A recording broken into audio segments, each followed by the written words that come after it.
Eh bien bonjour et bienvenue dans cette nouvelle vidéo de l'Académie du Web.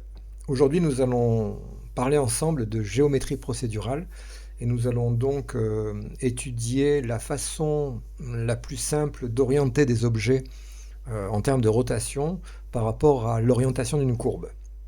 Alors, on se retrouve sur mon installation de Blender. Et donc, le sujet du jour, ça va être comment pouvoir orienter des objets en fonction de la rotation, ou en tout cas de la tangente, voire de la normale d'un objet. Alors, pour ce qui concerne les objets de type mesh, par exemple un cube, comme ceci, le cube possède en fait dans ces orientations, alors on peut les visualiser ici, hein, l'orientation des faces. Ici on voit que chaque face est orientée suivant une direction. Alors quand c'est bleu, c'est une direction extérieure, et si c'est rouge, c'est une direction intérieure. Donc si par exemple je supprime une face de ce cube, comme ceci, on voit qu'à l'intérieur du cube, on a une orientation vers l'intérieur, alors que le cube lui-même a une orientation vers l'extérieur. Alors dans ce premier exemple, on va prendre un cas assez classique où j'ai un objet, donc je prends une écosphère, hein, puisqu'on a pas mal de faces ici, et cette écosphère, alors peu importe le nombre de faces, je vais juste la garder à deux subdivisions, on va vouloir aller prendre des objets, des petits cônes comme ceci, qu'on va vouloir aller aligner sur chacune des faces. Alors l'idée c'est de distribuer ces cônes sur les faces. Alors on pourrait le faire manuellement avec les outils de magnétisation, de projection sur les faces, etc. Mais on va le faire avec des nœuds géométriques, vous allez voir c'est beaucoup plus simple. Alors je crée donc un cône que je vais mettre ici et je crée une écosphère ici qui est ici. Alors pour basculer dans le mode géométrie paramétrique, je vais sélectionner l'écosphère, je vais basculer sur Geometry Nodes, donc je me retrouve ici avec la feuille de calcul, c'est-à-dire l'ensemble des informations de l'objet sélectionné. On voit par ailleurs qu'on a par exemple 80 faces, donc on voudrait avoir 80 cônes qui soient répartis sur chacune des faces. Je vais appuyer sur New pour créer un nouveau rig procédural, et ensuite, entre l'input et l'output, on va aller créer une géométrie. Alors, ce que je vais faire dans cet exemple-là, je vais pour l'instant masquer, voilà, comme ceci. Je vais un petit peu zoomer et prendre un peu plus de place, voilà, pour visualiser la partie géométrique. Alors, ce qu'on va faire, c'est qu'on va faire un mesh to points. On va convertir le mesh en un ensemble de points. Donc, c'est le module mesh to points qu'on va paramétrer en mode face, et je vais le mettre ici. Donc, à partir du moment où je fais ça, eh bien, j'ai 80 points qui se répartissent sur l'intégralité des faces. Si j'avais sélectionné les vertex, eh bien j'aurais les points qui se situeraient à l'intersection des vertex. Donc je prends face, et donc l'idée ça va être de projeter sur tous ces points un petit cône. Le petit cône est ici. Donc je vais déjà dans un premier temps cliquer sur l'icosphère et récupérer le cône que je glisse comme ceci dans le rig géométrique, de façon à obtenir les informations de ce cône, ici. Et donc on a ici l'objet cône. Alors, Mesh to Points nous permet de convertir un maillage en un ensemble de points. Donc là, c'est fait. Et maintenant, je vais faire Instance on Points. Donc, je vais créer des instances de mon cône que je vais venir projeter sur chacun des points qui ont été donc créés par ce module Mesh to Points. Donc, Instance on Points est un nœud géométrique qui prend en entrée un ensemble de points et qui prend également, en plus de sélection, etc., qui prend également des instances. Alors je vais relier l'instance ici, l'object info, ma géométrie sur l'instance, et tout de suite, alors on va diminuer la taille des instances, mais vous voyez que ici on a donc bien la projection de chacun des objets sur l'instance. Alors si je réduis ici la taille comme ceci, on va réduire fortement. Voilà, donc là j'ai projeté 80 cônes sur les faces de mon objet. Alors si je souhaite en même temps visualiser mon objet de base, ce que je vais faire, c'est que je vais créer un nœud géométrique qui s'appelle Join Geometry, que je vais mettre juste avant la fin, avant le groupe Output, et là je vais venir merger les deux, de façon à avoir à la fois les projections des instances et également à avoir le mesh original. Alors, on a un souci, c'est que les instances n'ont pas une bonne rotation, hein. C'est que l'idée, en fait, on va cacher celle-ci, c'est que si je travaille sur les rotations à partir de mon module Instance Endpoints, ici, je vais manipuler toutes les rotations en même temps. Donc, c'est pas exactement ce que je souhaite faire, hein, puisque ici, ça marchera pour certaines, ça va dépendre de leur rotation initiale. Donc, l'enjeu maintenant, c'est de pouvoir aligner chacun des cônes par rapport à la normale de la surface. La normale de la surface, je dois pouvoir la visualiser ici. Voilà, ici. C'est, alors, on ne la voit pas parce que c'est un objet géométrique. Il faudrait que je me mette sur ici. Voilà, donc pour visualiser la normale, alors je vais passer en plein écran. J'ai activé ici en mode édition et en mode face, dans ce menu ici, la taille des normales. La projection, on donne une longueur à cette direction, et on voit que la normale, en fait, est une direction perpendiculaire à l'orientation de la face. Et c'est exactement cette normale que je vais souhaiter récupérer pour aligner chacun de mes cônes suivant l'angle par rapport, donc, enfin, la perpendiculaire à chacune des faces. Comment faire ceci? Alors, ici, la géométrie, je la convertis en points, c'est-à-dire qu'à partir du moment où j'applique ce module, à partir d'ici, en sortie de ce module-là, je n'ai plus d'informations véritablement du mesh initial, puisque je l'ai converti en un mesh de points. Donc ce qu'on va faire, c'est que on va utiliser une variable pour stocker, juste avant d'arriver dans ce module-là, l'orientation de chacune des faces, c'est-à-dire la normale de chacune des faces. Comment on fait ça? On va utiliser une méthode donc, qui s'appelle storeNamedAttribute, hein, enregistrer un attribut qui possède un nom. Ça, je vais l'intercaler juste avant d'arriver à mesh2points ici. Alors ça fonctionne de la façon suivante. On choisit d'abord le format qu'on va stocker pour chacune des faces ou des points ou chacun des côtés. On a donc ce qu'on appelle les domaines qui sont représentés dans ce storeNamedAttribute. Donc moi je vais prendre face. Pour chacune des faces, je veux stocker le vecteur, c'est-à-dire les coordonnées de projection x, y et z. Donc je vais passer ici dans le data type en mode vecteur. Je vais appeler ça nf par exemple, hein, ou nface pour normal des faces. Et la valeur ici, que je pourrais stocker une valeur statique, je vais simplement venir glisser ici l'attribut normal. Voilà. Donc ça signifie, si on zoome un peu là-dessus, ça signifie pour la géométrie en entrée, avant qu'elle ne soit convertie en un nuage de points, auquel cas je n'aurai plus ces informations.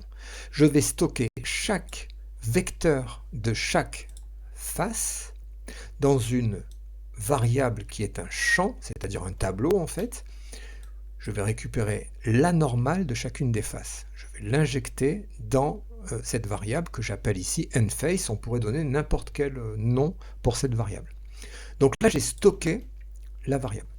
Maintenant, pour pouvoir l'utiliser, eh bien, je vais pouvoir... Alors, il y a plusieurs solutions. Je peux faire une rotation d'instance ou directement ici, hein, c'est-à-dire à la rotation ici. Hein, donc, je ne vais pas mettre une rotation comme vous l'avez vu pour chacun des points. Mais ce que je vais faire, c'est que je vais faire un align rotation to vector, ici, qui est un module qui va me permettre d'aligner un objet par rapport à un axe qu'on va prendre comme référence, par rapport à un vecteur. Et c'est exactement le vecteur des normales que je vais récupérer ici. Donc, pour récupérer une valeur stockée dans une variable via le module storeNamedAttribute, je vais utiliser le modèle attribute, plus exactement namedAttribute, qui me permet de récupérer, là je le stocke ici, je stocke la normale dans le module, dans la variable que j'ai appelée nface, et là maintenant je vais récupérer donc le format original, c'est un vecteur, le nom de la variable c'est nface, donc là je vais mettre ici nface, et dans ce nface là, l'attribut je vais le stocker dans la rotation. Ensuite, je vais prendre la rotation et je vais faire la rotation ici. Alors, on a les points de pivot qui sont ici. Si je bascule sur vecteur, eh bien, on voit, ça y est, qu'on a aligné tous les attributs. Alors, je vais grossir un petit peu mes différents cônes. On voit qu'on a aligné en une seule opération tous les cônes suivant l'orientation de la face. Donc maintenant, je peux quitter pour l'affichage de mes différentes normales. Et donc, j'ai aligné tous mes points, tous mes cônes, pardon, sur les faces de mon objet. Alors, ça fonctionne quel que soit le nombre de faces. Hein. Si je passe en mode édition et qu'ici, je viens subdiviser, eh bien, on voit que le principe fonctionne toujours. Alors, ils sont certes peut-être un petit peu grands, donc je vais un petit peu réduire leur taille, mais on voit qu'ils sont tous alignés par rapport aux faces de l'objet. Alors ça, c'est la première étape, c'est aligner donc face grâce à ce rig. Hein, je vous le remontre en grand si vous voulez le récupérer. Donc je vais un petit peu resserrer les éléments pour pouvoir zoomer, comme ceci. Voilà, donc ça c'est ce qui va nous permettre d'aligner des instances d'objets sur un mesh par défaut. Alors maintenant, je vais effacer cet exemple. Et nous allons faire un deuxième exemple qui va être aligner les objets par rapport à une courbe. Alors ça va être un petit peu différent, puisque pour une courbe, on ne parle pas de normale, puisque ça n'a pas de sens, on parle de tangente. Alors, pour une courbe, la tangente d'une courbe, c'est, je vais essayer de vous le montrer, hein, donc on a ici une courbe, par exemple comme ceci. La tangente d'une courbe, c'est la droite qui passe perpendiculaire à chaque point de la courbe, comme ceci, ensuite elle serait ici. Donc c'est vraiment ces tangentes-là hein, que vous devez déjà connaître dans le complexe des courbes de Bézier, hein, où on va manipuler la courbure des tangentes pour changer la courbure de la courbe principale. Et bien ici, en fait, on va se servir de toutes ces tangentes à la courbe pour venir orienter dans la bonne direction tous les objets que nous allons instancier sur une courbe. Donc je rappelle, on est ici en présence d'une tangente à la courbe et non pas d'une normale. Hein. Une normale c'est pour un mesh, mais c'est pas pour une courbe. Donc là, j'efface mon petit dessin et on va tout de suite mettre en place une courbe qui va nous servir de référence pour projeter nos différents cônes sur la courbe. Voilà, donc là, je reviens ici en mode comme ceci. Je vais supprimer mon écosphère, je vais garder mon cône qui est ici, qui va nous servir d'objet à instancier, et je vais créer en vue du dessus, ici. Alors attendez, je vais activer les screencasts. Voilà, donc comme ça vous aurez les raccourcis clavier. Donc, je vais créer une courbe de Bézier. Ici, donc une courbe qui est constituée de plusieurs points. Alors on peut ici rajouter des points si on veut, avec E, la commande extrude va nous permettre de rajouter des points. Donc voilà, globalement j'ai une courbe comme ceci, et moi ce que je vais vouloir faire, eh bien c'est instancier des cônes tout au long de cette courbe. Comment faire? Donc on va sélectionner la courbe et je vais créer un nouveau rig géométrique. Alors, ce qu'on va faire, c'est que par rapport à cette courbe, je vais revenir ici, voilà, je vais utiliser, je vais faire un curve to point hein, pour convertir chacun des points de la courbe en points. Donc là on voit, on a 10 points, alors les points sont visibles à l'écran, sont très gros, donc juste après ça on va faire un set radius, hein, set point radius ici, de façon à voilà, limiter la taille des points pour que ce soit plus facile de travailler avec. On a 10 points, et vous voyez qu'avec cette curve to points, hein, on peut soit demander un nombre de points particulier pour la courbe, donc là je demande 11, soit on peut prendre la longueur et donner le pas entre chacun des points. Alors si je prends le nombre de points, et bien si je modifie ma courbe, on va se rendre compte que le nombre de points va rester constant, donc l'écart entre chaque point va augmenter. Par contre, si je prends le paramètre length, à ce moment-là, eh bien, il va adapter le nombre de points par rapport à la taille de la courbe de façon à maintenir la distance interpoint qui est dessinée ici. Alors, évidemment, si on la réduit comme ça, on l'augmente, On se rend compte que voilà, ça va permettre de créer des points et voilà, il va garder l'espacement entre les points. Donc là, j'ai ma courbe en entrée, j'ai ma courbe au niveau du point, j'ai mis le radius pour qu'on puisse afficher les points en plus petit, et maintenant ce que je vais faire, c'est que je vais récupérer mon cône ici, et juste après set point radius, on va avec Shift A créer un instance on point. C'est la même chose qu'on a fait tout à l'heure. Donc là, j'intercale instance on points ici, et je vais prendre la géométrie de mon cône ici, et je vais la relier à l'instance. Alors, comme tout à l'heure, on va réduire la taille de nos cônes pour que ce soit pas trop gros et qu'on puisse le voir. Et donc là, on se rend compte qu'on a le même problème que tout à l'heure, c'est-à-dire que les différents cônes sont bien répartis sur la courbe, hein, ça fonctionne. Donc même si cette courbe-là, je la modifie, eh bien, les règles vont être respectées. Hein. Dans le paramètre length, il maintient bien entre chacun des éléments 23 cm de distance, mais par contre, on n'a pas d'alignement des instances par rapport à la courbe. Alors, l'idée, ça va être de faire un petit peu la même chose, hein, c'est-à-dire qu'avant de transformer la courbe en point, on va utiliser un store named attribute, ici, qu'on va mettre ici. Alors on va vouloir récupérer un vecteur par point, donc ça c'est bon. Le nom, on va appeler ça tangente, par exemple, avec un T majuscule. Et la valeur, eh bien là, au lieu de prendre la normale qui n'existe pas pour une courbe, on va prendre la tangente, curve tangent, qui est la tangente, on le voit, hein, c'est un pointillé, donc ça signifie que c'est un tableau de données. Pour chacun des points, on va avoir la valeur de la tangente, c'est-à-dire le vecteur qui définit la tangente à ce point. Une fois que j'ai fait ça, je vais aller ici récupérer dans la rotation un align rotation to vector, comme ceci. Donc ce align rotation to vector, comme auparavant avec le mesh, on a besoin d'un vecteur ici. Donc je vais récupérer via le module named attribute, hein, puisque j'ai stocké, je le répète, avant de convertir la courbe en un nuage de points, les coordonnées de chacune des tangentes à chacun des points. Je vais donc le récupérer ici, format, c'est un vecteur, et le nom, alors il apparaît ici, un point, une tangente, et vous allez voir que tout de suite, je vais avoir, une fois que je vais relier l'attribut au vecteur, avoir, voilà, tout de suite, un alignement de chacun de mes objets par rapport à la courbe.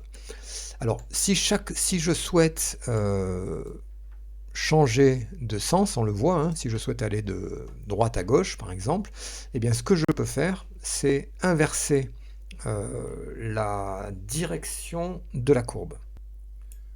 Alors, le plus simple pour inverser la direction de la courbe, c'est de passer en mode édition. Ici, donc là, je suis en mode édition. Hein. Sélectionner tous les points de la courbe et avec un bouton droit, faire Switch Direction. Ici, vous allez voir que tout de suite, il va y avoir le recalcul de toutes les tangentes qui vont se retrouver modifiées par rapport à l'orientation de la courbe. Donc, par cette méthode-là, je peux orienter les différents objets sur ma courbe. Alors, j'ai un exemple ici.